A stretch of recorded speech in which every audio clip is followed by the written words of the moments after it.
O aming dakilang Diyos at aming Ama na nasa langit, muli po kaming nagtitipon-tipon sa lugar na ito.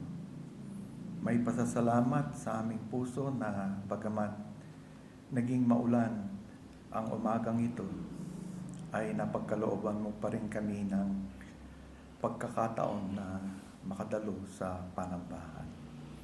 Nagpapasalamat kami sa iyo dahil alam namin na tapat ka sa iyong pangako at maaari kaming umasa sa umagang ito na masusumpungan namin ang pangako mong presensya sa aming kalagitnaan. Dahil kami nagtitipon, Panginoon, upang sa pamamagitan ng aming pananampalataya ay masilayan ka ang iyong anak na si Jesus at maalayan ka ng pagsamba na inaasahan mo na itinuro mo sa amin.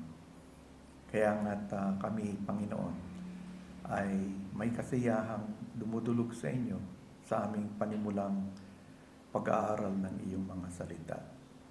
Patnubayan mo kami dahil nire-review namin ang mga matagal na naming natutunan about worship. Dahil kinikilala namin, Panginoon, na madali makalimot at dahil meron kang malinaw na pamantayan at gabay, kailangan namin sariwain palagi sa aming puso dahil ito ang pinakasentro ng aming pagpunta sa lugar na ito. Umaasa kami sa iyong tulong sa ngalan ni Jesus. Amen. So, kasalukuyan ay sinimulan natin yung pag-aaral at pagtatanong, what is actually worship as taught in Scripture? Isang magandang summary na binigay nung napayapan ng si Pastor Gary Hendrick. Sabi niya, worship is the soul's consuming, adoring, dominating passion for God. At alam natin, it involves a heart worship, yung reverent admiration ng isang tao dahil meron siyang binavalue na iba. At sa kanyang pananaw, ito ay worthy ng kanyang service at ng kanyang sacrifice. Worship is everything. Natutunan natin, we were created to worship. Kaya nga, ibang mga pastor, tinatawag tayong as worshiping creatures ang tawag sa mga born-again Christian. Because we were created to assign value to something, at ngayong Kristiyano na tayo, alam natin, we are to devote our life to the one who created us. John Stott states, nais kong basahin, all true worship is a response to the self-revelation of God in Christ and Scripture, and arises from our reflection on who He is and what He has done. The worship of God is evoked, informed, and inspired by the vision of God. Worship without theology is bound to degenerate into idolatry. Hence, the indispensable place of Scripture in both public and private devotion. It is the Word of God which calls forth the worship of God. So last Sunday, nakita natin yung sinasabi na yun ni John Stott in looking at the first major passage na mismong ang ating Panginoong Jesus ang pinagmulan ng panibagong turo patungkol sa worship sa John 4:21 to 26. At doon ay nakakuha tayo ng mga importanteng detalye patungkol sa true worship na mangyayari pagkatapos na gawin ni Jesus at makumpleto ni Jesus yung kanyang mission. Nakita natin dun sa John 4:21, the impending suspension of the old covenant worship. So meron ng worship ang mga piniling tao ng Diyos, but it's going to be suspended. Sabi ni Jesus sa John 4:21 dun sa Samaritan woman, "Woman, believe me, the hour is coming when you will neither on this mountain nor in Jerusalem worship the Father." So may pagbabago daw na mangyayari. Second, we learn the ignorance surrounding the worship of God. At alam natin hanggang ngayon, there is much ignorance in worshiping God. In verse 22, sinabi ni Jesus, "You worship what you do not know." So there is an ignorance, and yet, kahit there is such ignorance, people still worship.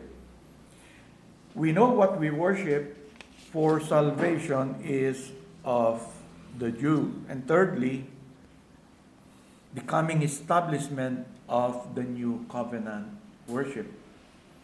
Verse 23, "But the hour is coming, and now is, when the true worshipers will worship the Father in spirit and truth, for the Father is seeking such to worship Him.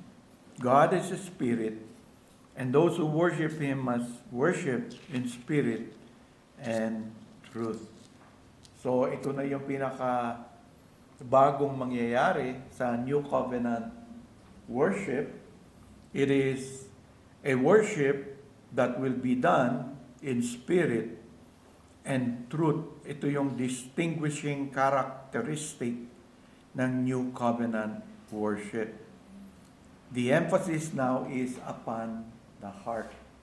Hindi na po siya katulad sa Old Covenant, kasi yung Old Covenant, kagaya ng binanggit ko sa inyo, dinisign siya para sa mga tao na tinawag ng Diyos, pero hindi pa nila kilala kung sino yung tunay na mamamagitan between God, sinful men, and holy God. Hindi nila yung kilala.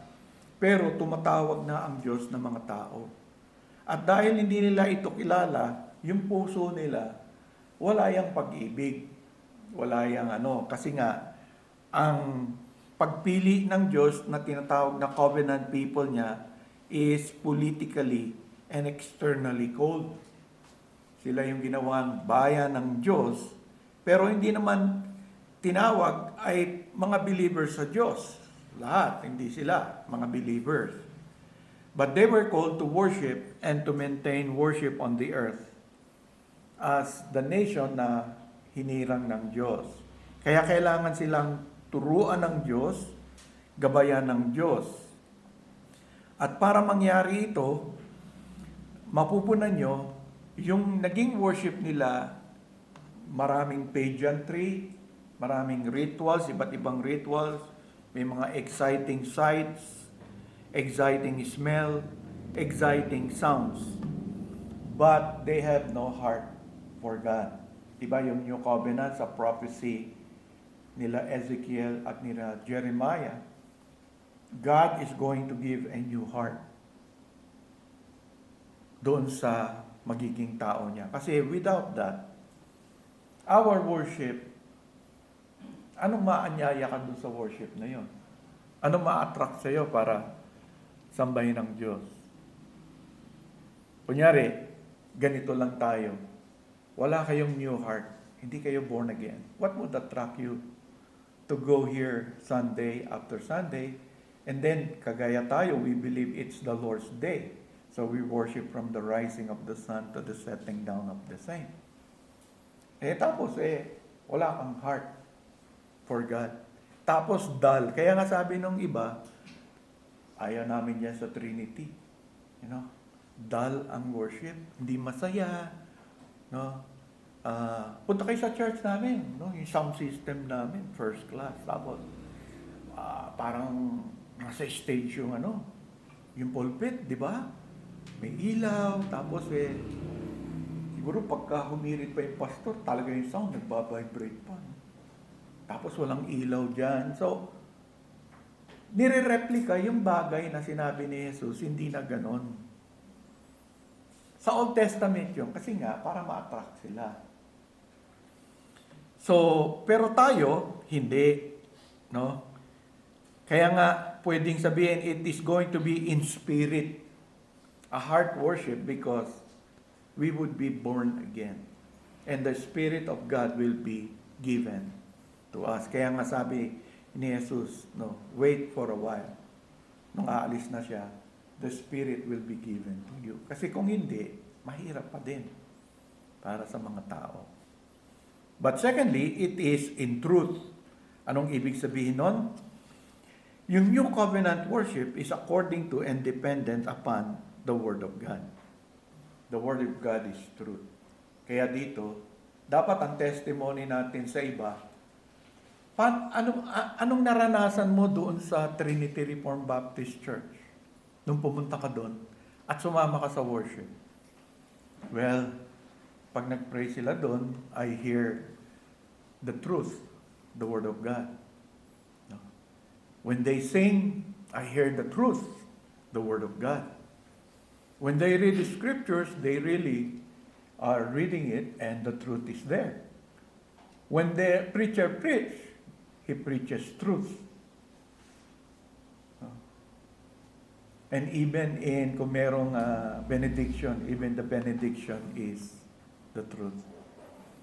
When you go here in this place, there is nothing that will attract you except the truth. Wala kaming special number, wala dito magsasayaw, wala po ditong mga lights na maglalaro, at wala po mga sounds na medyo pamisan malakas o hindi. Why is it that way? Yun ang ibig sabihin ni Jesus. The hour is coming when the true worshipers will worship the Father from the heart that has been changed and truth. Kung hindi po kayo interesado sa truth, you'll get bored joining us here.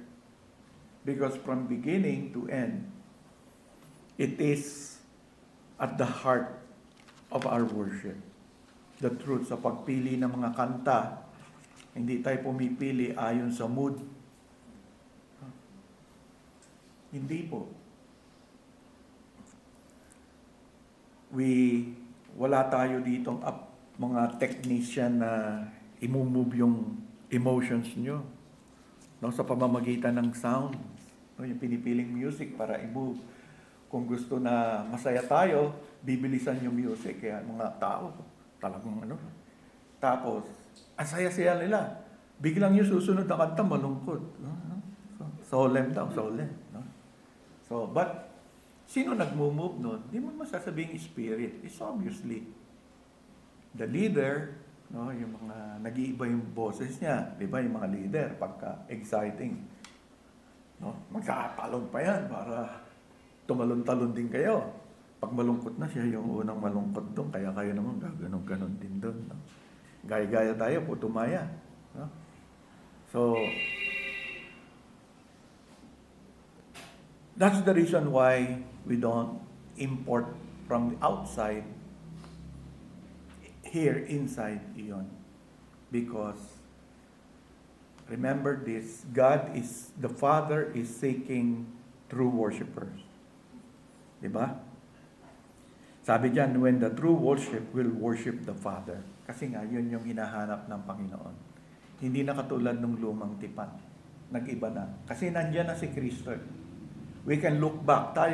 We look back. We know who our mediator is between God and sinful man. Sino magme-mediate para matanggap yung pagsamba natin? Wala namang perfectong pagsamba tayong naibibigay sa Panginoon. Pero bakit tayo sumasamba pa rin? Because there is one who is mediating. Christ Himself is our mediator. Between sinful man and God. Between imperfect worshipers and God. It remains to be Jesus Christ. Kaya nga yung panalangin natin when we offer something in Jesus Christ's name. It's not based upon what we have done or matitino kami ngayong araw na ito, Panginoon, tanggapin mo, pakinggan mo yung panalangin namin. Naghanda kaming lahat eh. Hindi. It is always the mediation of Jesus Christ. It is in His name we offer our worship, we offer our prayers. Kaya napakahalaga nito. Kaya paminsan-minsan as a church, dapat talagang balikan natin yung maraming turo ng salita ng Diyos. So this morning, we continue with the second, the New Covenant worship. At ang major passage niyan is Romans 12, verses 1 and 2. Diba, yung una, yung katuruan ni Jesus, hindi pa tapos yung mission niya, sinasabi niya kung anong mangyayari. Tapos na, namatay na si Jesus, eto na, nag-institute na yung Diyos. So, what now? After Jesus Christ did what it did, Romans 12 verses 1 and 2 is most appropriate. So we turn our attention to it. Sabi sa Romans 12 beginning verse 1, I beseech you therefore, brethren, by the mercies of God, that you present your bodies a living sacrifice, holy, acceptable to God, which is your reasonable service. And do not be conformed to this world, but be transformed by the renewing of your mind, that you may prove what is that good and acceptable and perfect will of God. So dito sa dalawang verses na ito, we have a very basic teaching guiding us how to begin our lives as those who have been recipients, tayo mga tumanggap ng biyaya ng kahabagan na nagmumula sa Diyos sa pamamagitan ng kanyang bugtong na anak na si Jesus. At dito sa mga verses na ito, nakikita rin natin yung mahalagang mga katotohanan that directly relates to John chapter 4, where Jesus spoke of the Father seeking true worshipers who will worship Him in spirit and truth. So we begin with Paul's gentle appeal, no? Kasi dito nagsimula yung verse, I beseech you, therefore. No? Yung salitang beseech, kung NASB yung ginagamit mo, I urge. Sabi dyan, si Ranji ESB, I appeal yata sa ESV, I appeal. So, I'm using the King James, kung may bisita tayo, I beseech. No? Ang ibig po sabihin nito, literally, dun sa Greek, kinokol mo yung isang tao sa tabi mo, at sa pagtawag mo sa kanya, ay you lovingly present a very important message sa kanya. May nakuha kang very importanting message, gusto mong i-share sa kanya, and so, tinatawag mo siya. So, yun yung ibig sabihin dito. Instead of Paul using his apostolic authority, Paul preferred to use that appeal or urging. The appeal to the inner consciences of the Roman Christians. Pero mag-ingat po tayo, kagaya ng sinabi ng isang expositor, si Thomas Reiner, sabi niya, this appeal made by Paul do not merely contain good advice or his preference. Hindi gano'n ang ibig sabihin na tinawag mo yung isa just to give your good advice o kung yung anong preference mo. Sabi niya, in studying the Greek and its context, they represent the authoritative will of God, and they are enjoined upon churches in a solemn manner. So parang tinatawagan in a very solemn way. Makikita nyo naman, tama yung rendering ni Thomas Reiner as we move on. And then makikita nyo yung salitang therefore. And as many scholar teaches, lalo na sa Greek, pag nakita mo yung therefore, dapat automatic, what is there, is it there for? Bakit meron ganon? So, meaning to say, it refers back to something else. And we need to understand what Paul is referring to here in this passage. No? At dito, makikita natin that Paul is referring back to what has been previously taught. Eh, siyempre, Romans 1 to 11 yon. So, yung Romans 1 to 11, yon yung puro doktrina. Ang tawag sa pagkakahati noon, ito yung mga declarative statements na sinabi ni Pablo patungkol sa Diyos, patungkol kay Kristo, patungkol sa tao, patungkol sa kaligtasan. Pero mula sa chapter 12, sangkaterbang imperatives, no? Puro commands. Kaya pag binasa nyo mula sa Romans chapter 12, beginning verse 1, hanggang matapos ka, umuulan dyan ng mga utos. So sabi ni Pablo, base dito, sa mga katuruan na ibinigay ko sa inyo, ito yung dapat na response. No? Ito yung dapat na response na mangyari. So, you have there Paul's definitive exhortation that began in the second part of the verse, which tells us, by the mercies of God, that you present your bodies a living sacrifice, holy, acceptable to God, which is your reasonable service or worship. Okay? So, ano yung exhortation dito ni Pablo? Ang exhortation niya, base nga doon sa mercies na yon ng Diyos, na present, I believe, more directly in chapter 1 to chapter 8, kasi yung 9 to 11 is dealing more with the nation Israel. So, yan yung sinasabi niya. Base dyan, ano yung exhortation niya? Ano yung response na ini-envision? It begins with the word present, which includes the idea na i-yield mo yung sarili mo, i-yield mo yung kabuang pagkatao mo sa iba. Dito, siyempre, kay Kristo mo i-yield yung sarili mo. Every aspect of the believer's life is to be yielded to God. No? Ngayon, napakalaga nito kasi yung buong ginamit na term ni Pablo sa verse 1 is an Old Testament teaching.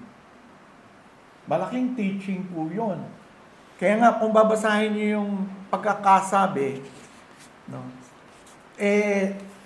sinabi ko, it is a sacrifice. It is a religious picture. So, napakayaman nung laman nun. That you present your body, itong presentation mo, binanggit niya, your body is what? A living sacrifice, holy, acceptable to God, reasonable service.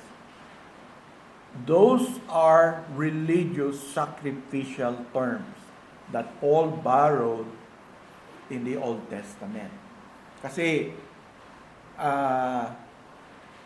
gusto niyang ipakita yung carry over. Yun yung sinasabi ni Jesus dun sa John 4 na yung old system, although meron na worship,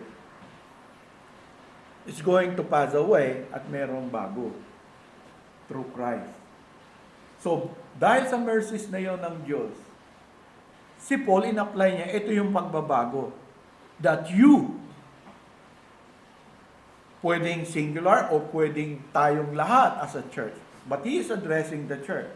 That you present yourself. So, napakalaking religious term yan. Kaya nga pag tinignan nyo, ginamit yan for example sa Luke 2 verse 22. Now, when the days of her purification according to the law of Moses were completed, they brought Jesus to Jerusalem to present him to the Lord. Kasi ginamit yung word na presenting him to the Lord in the context still of the old covenant religious system, sacrificial system. Dinala nila si Jesus saan? Sa temple. In Ephesians 5:27, sabi diyan, that Christ might present the church to himself, a glorious church, not having spot or wrinkle or any such thing, but that she should be holy and without blemish. That is again a picture na pag pinipresent mo, ino-offer mo to somebody else. And then yung terminology na holy and blemish, Old Testament sacrificial words yan. So nakikita nyo, yun yung ginagawa dito ni Pablo. Parang yung turo ni Christ, sinimula na ni Pablo na i-expound. Kasi the presentation, makikita nyo, di ba? Dapat yung priest, dala niya yung lamb, pe-present niya. Pero dito, kakaiba. Ano yung presentation? No? Yung nagpe-present, ang ino-offer niya yung buhay niya, lalagay niya doon sa altar. Wala siyang dalang lamb. Wala siyang dalang ibang sacrifice. Sabi ni Pablo, sa New Covenant worship, no? Dahil ligtas ka na, nakilala mo si Jesus, the first response in living your life, kinumand niya. I-present mo yung sarili mo. Pumunta ka doon sa temple, parang gano'n yung picture. I-offer mo yung sarili mo doon. Okay? Punta ako sa temple, parang ikaw yung priest. Asan yung sacrifice ko? I-sacrifice mo yung buong sarili mo. Ikaw yung mamamatay para sa kanya. You see that? So, napaka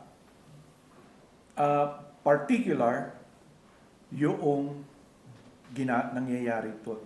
And such religious terminology dominates, kagaya ng pinakita ko sa inyo, verse 1. That indicates that Paul is now applying the sacrificial language of the Old Testament to the Roman Christians. Now, para ma-appreciate natin yun, kailangan natin mag-pause for a while and think about ano tong sacrificial language na ito. So, kailangan i-refresh natin ang ating mga sarili sa Old Testament worship. Pero marami yon, dalawa lang yung importanteng motive na magre-relate sa church. Ano yon? Yung holy dwelling place of God. Secondly, the holy priesthood of God. So, yan yung nakapaloob doon sa presenting yourself. No? Saan mo ipe-present yourself mo? Diba? Papasok, saan ako pupunta? Sa temple. Bakit sa temple? Siya yung dwelling place ng Diyos. Nandun yung Diyos, doon mo mamimit yung Diyos. Bakit ako? Kasi ikaw na yung new priesthood. Ikaw yung pupunta doon. Isa na lang yung priest that never dies. Diba? Sino yung high priest natin? Pag pumunta ka sa Hebrews, si Jesus Christ. So, kailangan unawain natin yan para maging very rich yung ating understanding nung Romans 12. So, hindi ganun-ganun lang yung Romans 12. Kung titignan mo, malalim yun. No? Sa-summarize lang natin sa ating pag-aaral. So, itong dalawa na to became central in the worship of God. Kasi included siya Sa New Covenant worship of God. Bakit ko pinili dalawa lang muna? Yung dalawa na yon. Kasi siya, yung buhay na buhay, sa New Covenant worship. Pag nag-worship tayo, dito huhugot yung New Testament sa pagsamba natin. I-relate niya doon sa dwelling place ng Diyos. Pangalawa, i-relate niya ito doon sa priesthood natin. Kaya tayo pumupunta rito as the priest of God. Bakit dito? Well, sabi ni Jesus, no longer in this mountain or that mountain. Tama? Wala na yon. Saan? Sa gathering ng saint, because the church has become what? The dwelling place of God.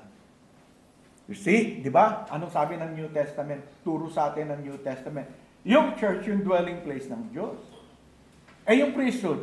Ang priesthood, yung New Testament church. The people of God. So, kaya kailangan tignan natin para ito ma-develop. And I suggest to you one of the best Old Testament worship book that I have ever encountered is written by Dr. Ian Duguid, Worship in the Old Testament. So, ididil niya talaga yung kabuuan magmula sa Genesis hanggang sa dulo ng mga propeta, lalong-lalo na even doon sa return ng mga exile. And then, i-relate niya ito sa New Testament. So, it's a good study.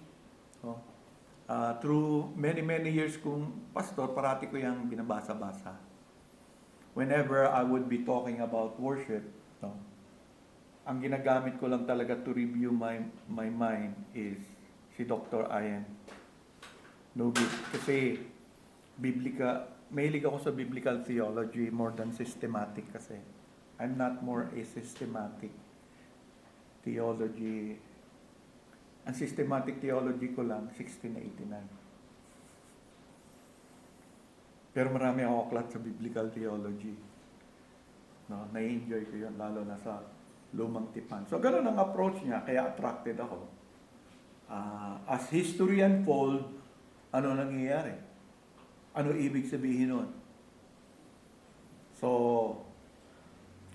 yung mga isi-share ko sa inyo, marami doon mga natutunan ko at na-develop through reading him and then the scriptures. Pagdating sa OT worship, ito lang talaga si Duguid yung binabasa ko plus ano. And other biblical theology books. But biblical theology not more systematic. So, you begin with the Garden of Eden because there you discover na the Lord God planted a garden eastward in Eden, and there He put the man whom He had formed. Genesis 2:8. Anong purpose? Itong place na ito, create ng Lord, malaki, pero pumili ang Lord ng place where He would regularly meet with His creation na made in His own image. So doon sa garden na yon, malaki yung Eden, but there was a garden na ginawa ang Panginoon, and sinabi doon, yung si Adam doon niya nilagay. And then nang nandun na si Eve, magkasama doon sila minimit ng Lord. But as you remember, as a consequences of their rebellion against God's word, rebellion against God Himself, they were banished from that place. Diba? Genesis 3:23. Therefore the Lord God sent him out of the Garden of Eden to till the ground from which he was taken. So he drove out the man, and he placed cherubim at the east of the Garden of Eden, and a flaming sword which turned every way to guard the way to the tree of life. So, ever since that, wala na tayo nababasa na regular meeting ng Diyos sa tao. Ang nakita lang natin, yung mga anak ni Adam and Eve. No, they tried to offer something to the Lord, and the Lord met them as they offer. And then later on, pero wala specific place na binabanggit ang Panginoon. And later on, si Seth, di ba? At yung mga iba pa, began to call on the name of the Lord. So, ibig sabihin, they begin to worship the Lord, but there was no place anymore. No? Pagdating natin sa mga patriarch, parang pagka na-encounter nila ang Diyos, gumagawa sila ng altar. But still, there was no place. Kasi nga, ang gusto ng Panginoon, dadalhin sila sa isang place. No? So, ganun parati, no, ang nangyayari. And so, God placed him, but because of sin, they were driven out. Now, when you go to Exodus 33, ito na yung time nila Moses, the mountain of God. Doon sa Eden, all were true worshipers. Adam and Eve were true worshipers. After the fall, that is no longer the case. Tandaan ninyo, magmula sa kanila, there were no true worshipers at that time because they have fallen into sin. Sin brings what? Separation from God. All that they will be offering to God is tainted by their sinfulness. Diba, kung madumi ka, kukuha kang tinapay, offer mo sa iba, kahit anong linis ng tinapay na yon, pag nagdaan sa iyo, magiging madumi. Kasi marumi ka eh. Kaya nga, doon pa lang sa mga anak ni Adam and Eve, pinapakita na ng Panginoon na ang desire niya sa worship, kala ng magkapatid, nandun lang sa tayo din na nagbabasa, kala natin may problema doon sa sacrifice. Nalilito, kahit mga Kristiyano ngayon. Pero, pag tinignan mo kung ano siya nasabi ng Lord, may problema sa heart. Diba? One did it by faith, the other did not. So, yun talaga. Kaya lang, at that time, wala pa magagawa ang Lord dahil sa kanyang plan, ganito. Diba? Kaya tinuturuan niya. Kung iayos mo yung sarili mo, hindi, okay naman sa akin eh. Kaya lang, nag-rebelde ka agad yung isa. Di po ba? So, doon may mga glimpses na tayo. And then, God decided, nung time ni Moses, God decided to have a place of His special presence. Even when the people were wandering about the wilderness, at ito nga sa Exodus 33:7, you have Moses took his tent, pitched it outside the camp, far from the camp, and called it the tabernacle of meeting. And it came to pass that everyone who sought the Lord went out to the tabernacle of meeting, which was outside the camp. So it was whenever Moses went out to the tabernacle that all the people rose and each man stood at his tent door. So, ganun po yung nangyayari. Tapos si Moses yung pumapasok. At nakikita ng mga tao, ito na naman yung mga sight. Di ba sinasabi ko sa inyo? Tinutulungan sila. Kasi God is spirit eh.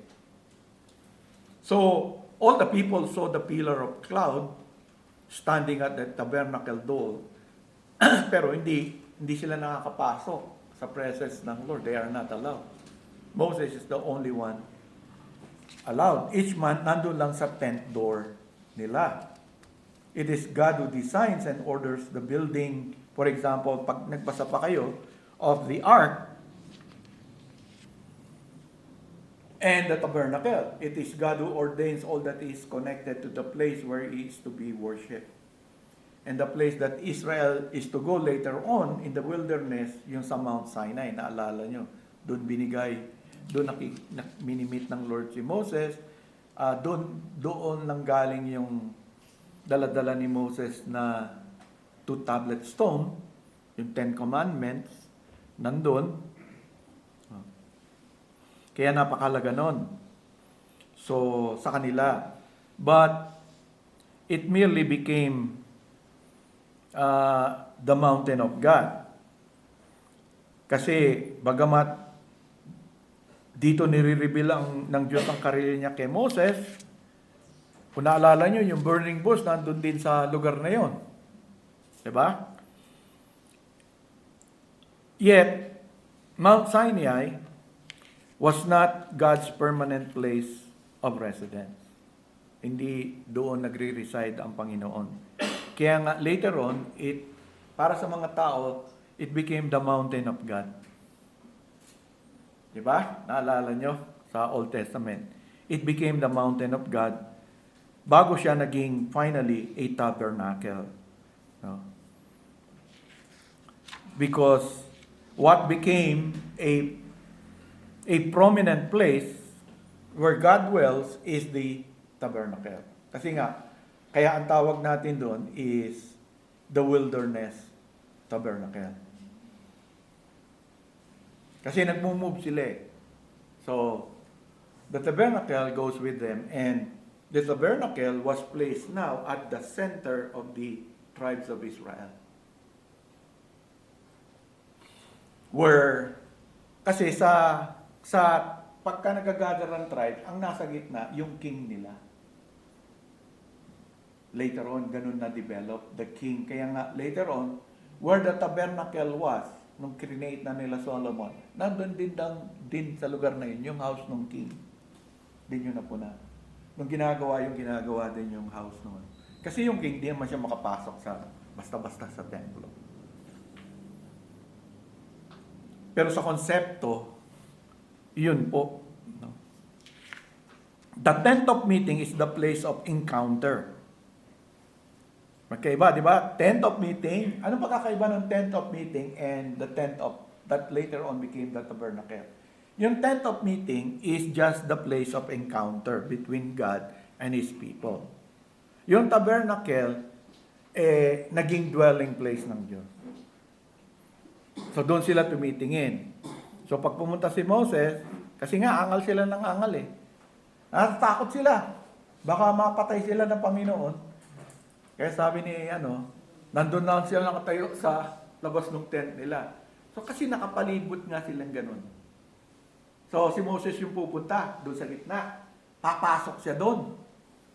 Diba? Tapos magsoshow ng sign ng Panginoon na he's meeting with Moses. Pero yung mga tao dahil natakot na nga sila, makasalanan sila eh. Alam nila, yung holiness ng Diyos, papatayin sila noon. So, ang picture, nakatayo sila, each one of them, doon sa tent lang nila. Pero, all of them are facing that. Kaya later, yung natayo na yung tabernacle, di ba? Kahit saan sila, they face where the tabernacle was. Or the temple, nung gawa na yung temple, di ba? Saan sila haharap pag mananalangin? Kung wala ka dun sa Jerusalem mismo. Kung saan located yung temple. Kasi nga ganun talaga nung pasimula, nasa gitna yon. The 12 tribes are there, and each one of them, dahil sa takot. Siguro, kung tayo din yun, yaman na lang si Pastor, kung dalawa kaming elder, sabi ko, Ranji, senior ako sa'yo, ikaw pumasok doon. Di ba yun din nabing, yung inner court? Oh. Tapos yung Holy of Holies. Oh. So ako nandun lang ako sa labas-labas, sa Holy of Holies. Si Ranji. Pag hindi na tumunog ang bell, kukunin ko na yung panghila. Papasok ko doon sa curtain. Hanapin ko siya. Oh. Tapos i-hook ko siya, hilahin ko. Ganun po eh. Makikita mo talaga yung na-maintain. No? Because the place is considered by God as His dwelling place, it becomes a holy place for the Jew. So kaya nga, yung anong gustong ituro ng Panginoon nung time na yon? Tinuturuan niya ang Israel that worship is to be an expression of exact and precise obedience. Yun lang talaga yung tinuturo sa kanila. Kaya ang daming kahit na po yung structure, gusto nila magtayo ng temple. Sabi ng Lord, gusto niyo akong tayuan ng temple. Okay. Hindi naman si David ang nag-decide kung ano magiging composition ng ano eh. Ang Diyos na eh. Hindi na sila maawat ng Diyos. Okay. So yung post, dapat ganito, di ba? Pag nag-scripture reading ka, Lord, pwede bang laktawan ko na to? Parang umay na ako sa mga bato, sa mga jewel, sa ginto, sa ano. Di ba? Ang haba-haba. Bakit po ganon? Kasi wala pa nga silang pusong nagmamahal sa Panginoon. Remember, all are born sinners. No? Pero ang Diyos, pinili na sila. Doon pala makikita nyo yung natutunan natin after Christ na it is only by grace. No? Kaso sila yumabang nga. Di ba? Which danger din natin. Na Kristiyano na tayo. Tapos hindi, Reformed Baptist ako eh. Hindi ako katulad ng iba. Kaya bang magsalita? Ano pinagmamayabang mo? Only by the grace of God. Kristiyano ako. Kung naging Calvinist ako, hindi ko alam. Only by the grace of God. Kaya hindi ko mamaliitin ng mga Armenian. Only by the grace of God. Ba't hindi ako charismatic sa worship? Siguro kung doon ako tinawag ng Lord, nandun na ako sa charismatic, baka itong gathering natin, happy people tayo dito. Hindi tayo poker face people. Sabi, mga Baptist, poker face yan. Titigas ng pangan yan. Hindi mo yan mapapatawa. No? Diba? Pero tayo, tinitignan nga natin. Kaya inuunawa natin para, kasi, ngayon po kasi, maraming Kristiyano, ang knowledge nila notional. Notional knowledge. Yun ang notion nila. Kung saan nila nakuha yun, ewan po. Ako ganun din. Diba? Nung bago akong Kristiyano, nung tinawag ako ng Trinity na pastor, di naman ako naganda ng pastor. Malay ko, baka anong gagawin ko na pastor. Gusto niyo ako mga pastor, di magdusa kayo. Willing kayo magdusa, sige. Di ako nagpastor. Ano rin, notional eh. Pero graduate ako ng seminary ha. Kung payabangan nga, sasabihin mo, may masteral degree ako eh. Hindi umubra yan. Ano masteral pinagsasabi mo dyan pag maglilingkod ka sa Diyos? Kailangan magbasa ka ng gusto ng Bible. Tanungin mo sarili mo, paano ba magsamba? Paano ba i-carry yung mga tao? Kaya nag-struggle ako eh. Notion lang alam ko, ganito ginagawa sa worship. Kaya ginaya ko lang. Hindi ko naman yung binuksan yung Bible, paano kaya kami mag-worship? Tapos pinag-aralan ko yung Bible, isa-isa ko. Ganito mag-worship nung OT, ganito mag-worship nung NT. Ginawa ko yan, matagal na akong pastor ng pag-aaral. Kasi nga nakikita ko, kulang ako sa ganyan. Pero sa mga 5 points, tsaka 5 points ng Reformation, 5 points ng Calvinism, alam ko yan. Kasi nung natayo yung Trinity, yun yung time eh. Magaling kami sa ganyan. Pero sa buhay ng iglesia, malay ko ba? Hindi ko rin alam na, ang alam ko lang na dapat gawin ng pastor, visitation. Visit ka lang ng visit sa mga member. Pag alis mo, ang buwisit, umalis na. Diba? Ikaw, visit ng buwisit. Yun ang binuha namin. Yung buwisit, umalis na. Diba? Malay ko ba na meron tinatawag ng mga oversight? So, hindi lahat alam mo eh. Kaya hindi ka pwede magmayabang eh. Kahit hanggang ngayon eh. Kaya nga sinasabi ko sa iyo, no one monopolizes the truth. There's no one. No church monopolizes it. Kaya dapat pag kami pagkakaiba tayo, hinay-hinay lang. Isipin mo, mga kapatid mo sa Panginoon yan. It is only by grace of God, I belong to the Reform. Yung naging Kristiyano ako, from Roman Catholic, napunta ako sa Methodist. From Methodist, napunta ako sa Calvinist Church, which is a fundamental Baptist. And later on, dito. Ano yung pupuntahan kong next? Sa langit na. Matanda na ako eh. Hindi na ako maghanap ng iba. Palangit na ako eh. we think of that, but God was gracious na kahit wala pa yung Savior, sinasabi na sila that the Savior will be there. And then lahat ng dinesign ng Lord sa worship points to that Messiah. Kaya nga when the Messiah came, yung lahat nung elements sa temple worship na wala na, yun yung sinasabi ni Jesus, itong place. No longer in this mountain or on this mountain kasi nagtatalo yung Jew tsaka Samaritano eh. But it's going to be a worship in spirit and truth. E nasa na yung dwelling place ng Diyos? Kaya nga mahalaga sa atin yung dwelling place because Yahweh, the great King, has promised to be our God. And a God who will dwell with us. Kaya nga nung dumating si Jesus, anong unang pakilala rin kay Jesus? Nung paparating pa lang siya. Oh, the God who dwells, di ba? The God who is present. Oh, alam niyo sa birth ni Christ, anong tawag sa kanya? Emmanuel. Menjola. Emmanuel. Sarap ng pangalan, ano? Sana sa akin nabigay yun eh, no? Ang ganda ng pangalan eh, no? Parati mong naalala na, buti si Manny, Kristiyano. Talagang fit na fit sa kanya. The God who is with me. And that is true to you. Pero kahit hindi pangalan natin Emmanuel, being a Christian, God is with us. Yun pong ibig sabihin dun sa dwelling na yun. When God began to dwell, ini-impress niya sa mga tao, a God who dwells with His people. But remember, yung central message ng tabernacle is none other than the central message of the covenant. Kaya nga nasa sentro yung bagay na yon sa kanila. So, remember that.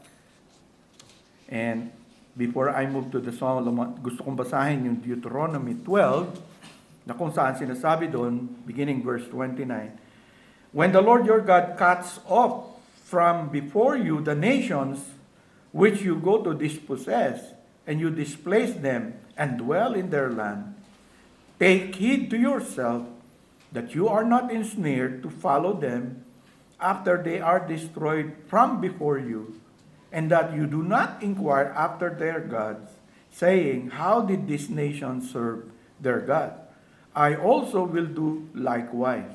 You shall not worship the Lord your God in that way.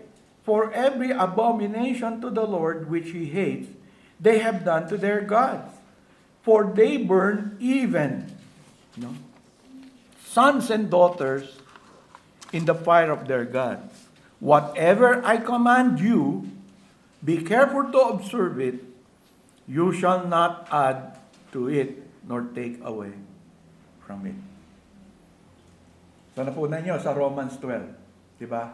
Ano yung verse 2? Dito, pinag-uusapan sa Romans 12, i-offer mo yung sarili mo sa Diyos, and make sure what you're going to do as a worshiper of God, do not be conformed to this world, but be ye transformed by the renewing of your mind. Why? Di ba? Pag binasa mo, ano yung karugtong nun? Di ba? That you may prove what is that good and acceptable and perfect will of God. So, pareho pa rin. Nakuha nyo? I will dispossess the people living in that land. I will bring you in. But remember this. No? Makikita nyo paano sila nag-worship, paano sila nag-ano sa mga Diyos-Diyosa nila. Huwag na huwag nyong gagawin yun. So tayo ganun din. When we present ourselves, be ye transformed. A transformation should take place because you are now about to worship God in spirit and truth. Kaya nga, we govern the way we worship together in truth. Hindi lang in spirit, but in truth. So, yung heart natin, is regulated by a clear teaching. Diyan nagsimula yung mga reformers, yung mga Puritans lalo, na magkaroon ng tinatawag na, hindi, di ba, mga Puritans, in spirit, marami silang writing dyan. Eh. Grabe ang Puritan. Yung bang isinasa puso mo yung katotohanan. The Puritans are one of the best. But in practice, ganon din sila. Kaya nga parang, ayoko maging Puritan. Matatakot ka sa ano nila. Sa practice nila. Pero kung titignan mo, para silang OT rin. Diba? Na they make sure na wala talaga. Kaya, yung iba, extreme, di ba, may mga grupo ng Kristiyano ngayon that separates from the world. They just live together. Although na-corrupt na yung mga teachings nila. Pero hanggang ngayon, di ba nun, may mga Mennonite, mga bihis nila, simple lang, pagkain nila, ayaw nila yung technology. Ano pa ba yung iba? Amish, di ba? Amish groups. Oh. Pero hindi na sila totally, kasi nga, yung OT masyadong na-distort na sa understanding nila. Hindi sila nag-move on from that properly. So, pero makikita nyo pareho. No? Whatever I command you, be careful to observe it. You shall not add to it nor take away from it. Pag binalikan natin in review yun, bakit inadapt natin yung regulative, di ba? Yung regulative, what God has clearly commanded us in worship, that which we should do. Yung ibang hindi, i-withheld natin yung judgment natin doon. The other side says, kung hindi ipinagbabawal, basta sincero ka, at para sa Diyos yun, gagawin mo. Kaya yung iba, marinig nyo. No? What we do from our heart. Wala yung truth eh. Kaya ang kinakalabasan, pag walang truth, sincerely wrong ka. May sincerity sa heart mo na maglingkod sa Panginoon, but you can be sincerely wrong. Kaya nga, kung ano-ano na yung pumasok, yung pastor wala magawa kasi nga, hindi naman mapapakita mo ba sa Bible na bawal magsayaw? In fact nga, may makikita kang mga nagsayaw. Pero kung mag-aaral ka, hindi naman nagsayaw sa worship yun. Kami nagsasayaw din. No? Ba? Pero sa worship, ba't ako magsasayaw sa worship? So, huwag mong dagdagan, sabi. Ngayon, kung pinagsayaw tayo, hindi rin natin pwedeng i-take away. Yun ang gusto ng Diyos eh. Pag nandito tayo, kasasayaw, magsayaw tayo. Hindi naman sinabi yun. So, nakikita nyo. So, ngayon, sa Solomonic Temple, may pagkakaiba. The Davidic Covenant and the Jerusalem Temple, with which it is so closely linked, looks forward. Ano yung tinitignan ng eternal Son, sitting on an eternal throne, building a kingdom without an end. Ganun po nung time ni David. Kaya nga, yung mga Hudyo, kahit patay na si David, ang alam nila, the Messiah, the eternal Son, will come from the line of David.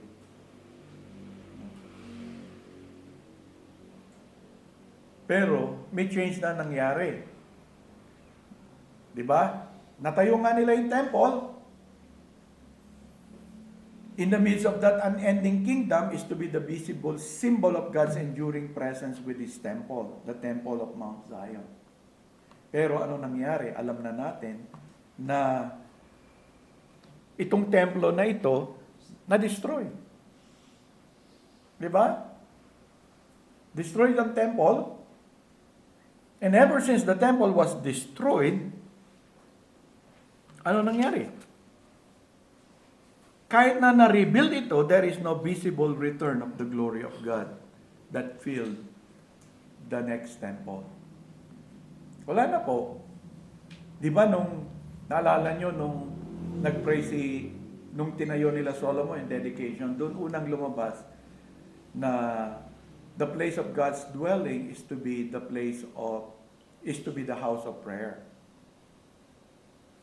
Grabe ang gamit ng prayer doon. It is to be the house of prayer.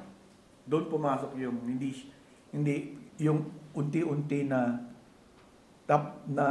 picture na from puro sacrifices nung nando na, di ba? Kung mapupunan nyo sa dedication of the temple, although sacrifices were made, yet what is highlighted is the prayers of God's people being offered to God.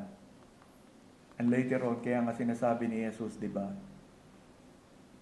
It is a house of prayer. Galit na galit siya. Kasi, hindi to house of merchandise. Hindi niya sinabing house of sacrifices.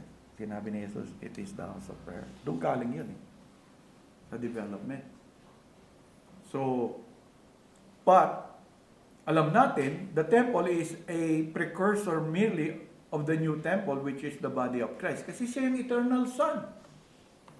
In Christ, yung eschatological David has appeared.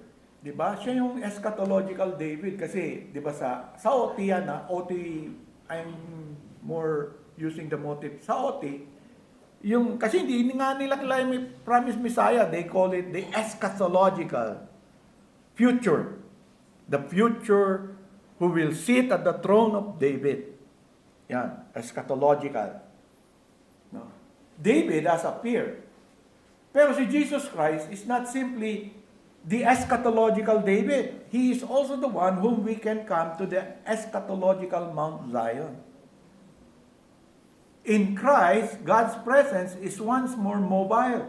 No longer tied to a mountain.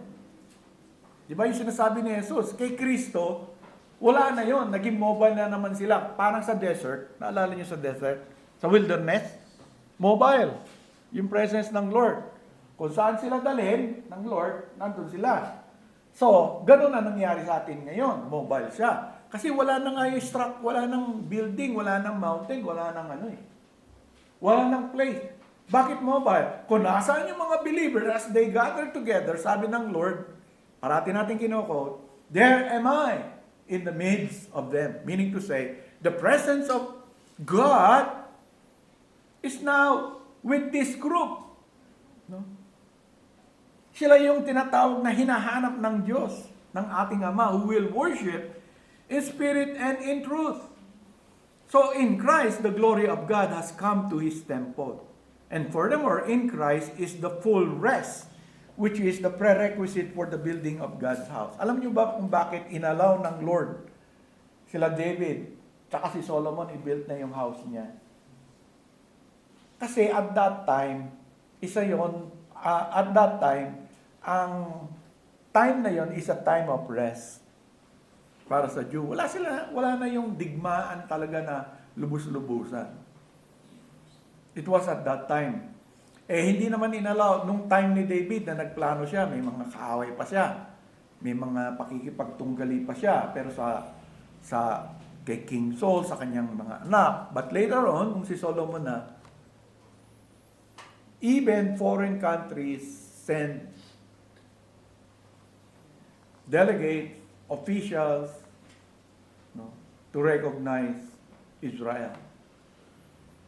Doon natayo yung temple because isa yan sa prerequisite for the building of God's house. Yung rest na pinapangako ng Lord. So, when wala na, ibig sabihin, na-conquest na yung land. May land na. Diba? Kasi remember this mga kapatid, ang promise kay Abraham land. Tinupad na ba ng Panginoon yon? Opo, natupad na yon. Bakit nawala yon? Parusa ng Lord. Kasi sabi ng Lord, pag maging idolatrous kayo, pag hindi kayo nag-obey, the land itself will vomit you out. Kaya na-vomit sila Pero natupad na ng Panginoon yung land.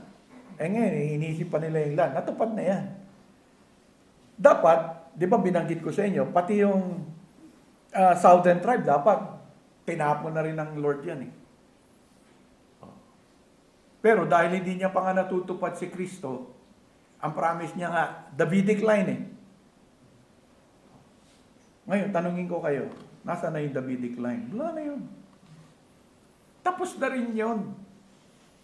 Bakit? Nandiyan na nga si Kristo eh. The eschatological David is there. So what is the importance of the land? It has no more value today for Christians. Kaya nga yung mga Christian, pinaglalaban pa nila yung land. History na lang ng Israel yan. There is no religious na dyan. Tapos na eh. Tinupad na ng Diyos ang kanyang pangako. Ano pa isang pangako niya? Savior. Tinupad niya na ba? Nandiyan na. So, the two are finished. Diba? Ano hinihintay natin? The second coming of Jesus Christ and the eternal heaven and earth. Wala tayong pakialam dyan sa lupa ng Israel. Political yan eh, geographical yan eh. Nabigay na ng Panginoon yan, na-fulfill na ng Panginoon yan para sa mga Jew. Na-fulfill na rin niya. Kaya nga sabi ni Jesus, salvation is of the Jew. Nakikita niyo connection ng John 4 and now. So in Christ, God's presence no longer is tied there in Jerusalem. Kung anumang mountain pa doon. Di na. Wala nang value yung pilgrimage. Diba? Iba kasi ibig sabihin ng pilgrimage eh. Pero wala rin value yun. Well, gusto natin makita yung lugar. Kung bibigyan ako ng chance ng Lord, pumunta ng Israel, bakit hindi? At least makaka-idea ako, ano ba, dito pala nangyari lahat yun. Pero wala na religious significance masyado sa akin yun. Because in Christ, nandun na lahat. Is the full rest.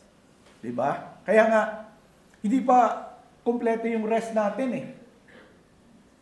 Meron pa tayong inihintay na rest. Primarily connected when Jesus Christ returns again.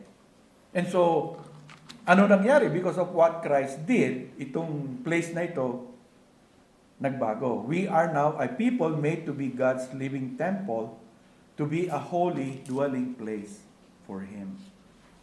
So tayo na yon mga kapatid. Kaya napakalaga. Kaya nga sabi ni Pablo sa 1 Corinthians 3:16, do you not know that you are the temple of God and that the Spirit of God dwells in you? If anyone defiles the temple of God, God will destroy him. For the temple of God is holy, which temple you are. So sino yung temple of God? Nasaan yung temple of God? Tayo yun. Yung pangako, in 2 Corinthians 6:11, babasahin ko lang yung verse 17. Therefore, come out from among them, sabi niya.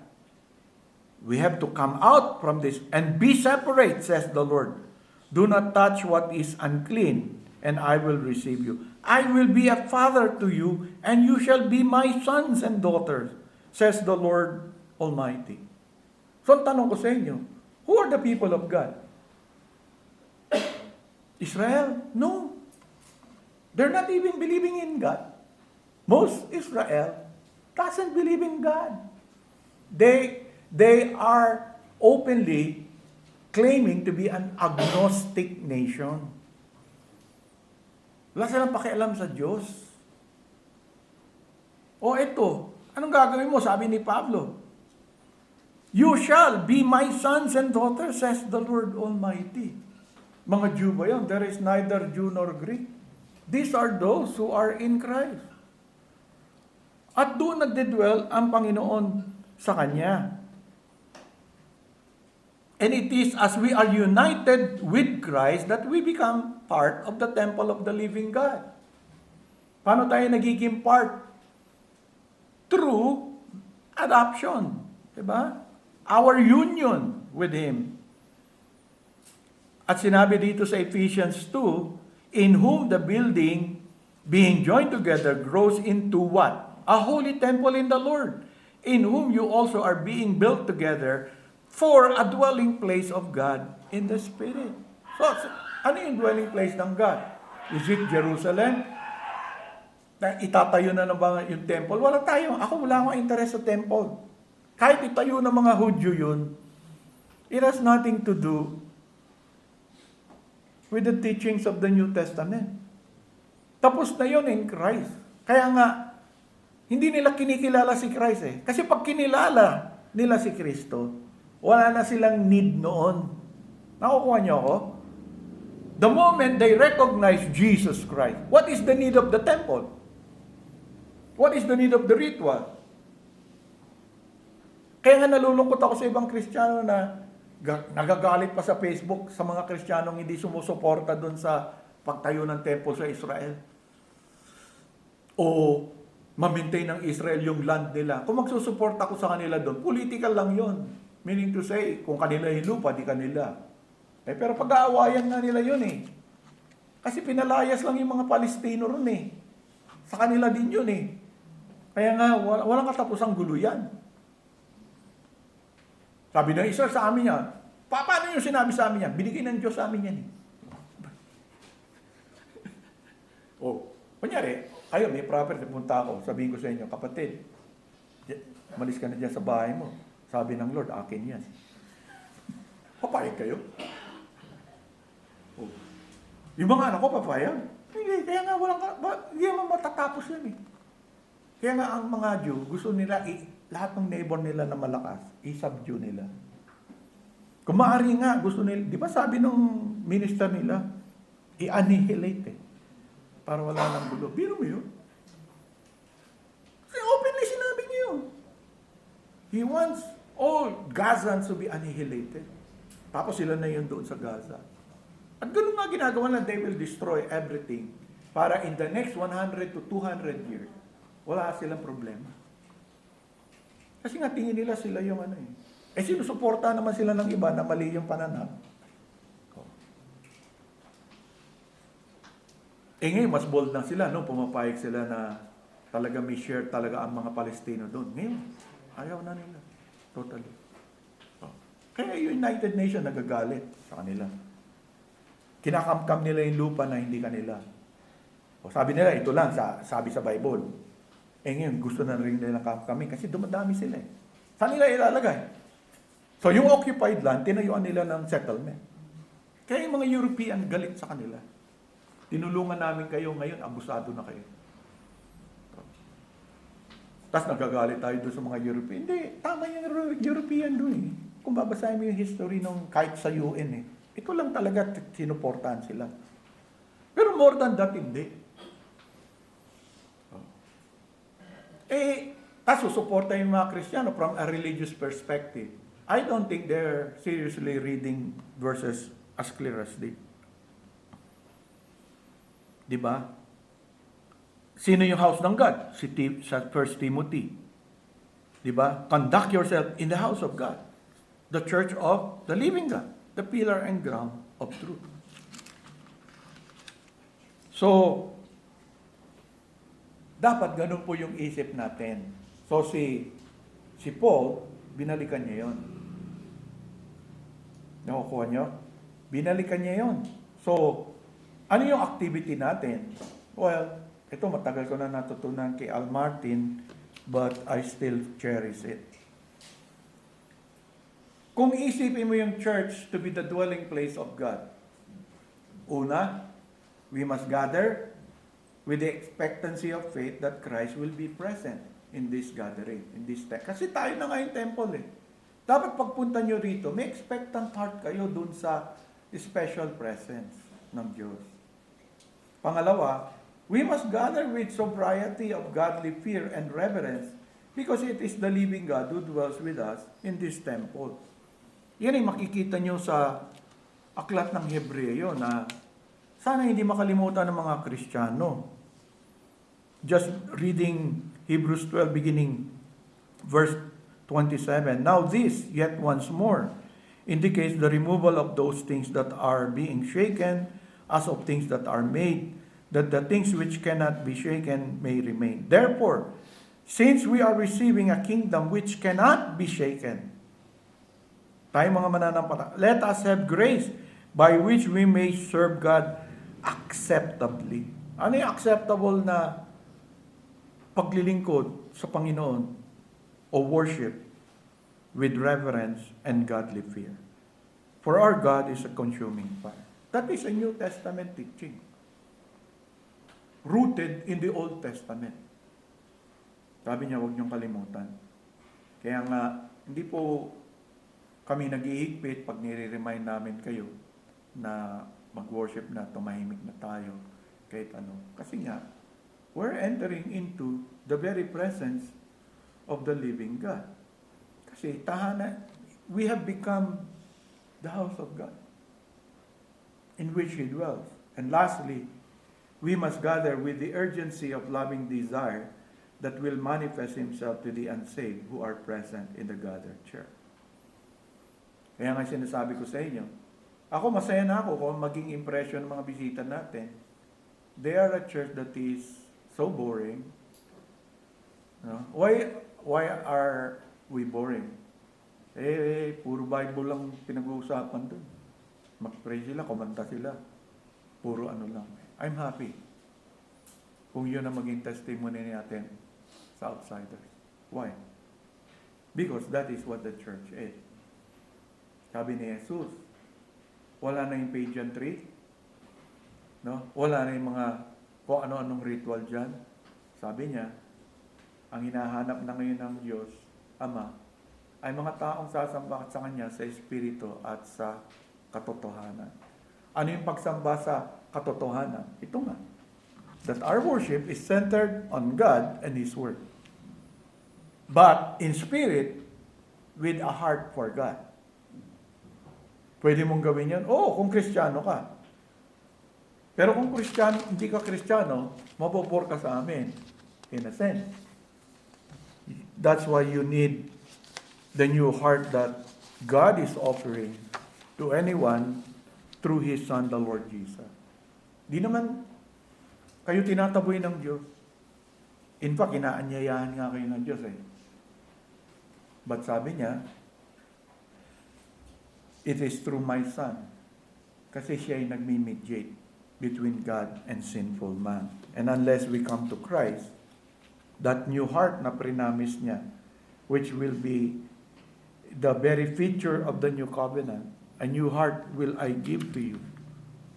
It can only be yours through Jesus Christ Himself. I cannot give it to you. This church cannot give it to you. You have to come to God through His Son, the Lord Jesus Christ, to have that new heart which God promised, so that they would be able to worship Him in spirit and in truth. Marami pong salamat muli, Panginoon, sa mga katotohanan na ni-revive mo sa aming puso't isipan, at nawa, higit na tumibay ang paglapit namin sa inyo bilang iglesia, dahil naniriwa muli sa aming puso't isipan kung sino kami. At ito'y sa pamamagitan niyo. And it is a great privilege and honor, Lord, to be your dwelling place. At sana po, Panginoon, yan ang maging disposition ng bawat isa sa amin as we congregate together and come before you in worship. For this is our prayer. In Jesus Christ's name. Amen.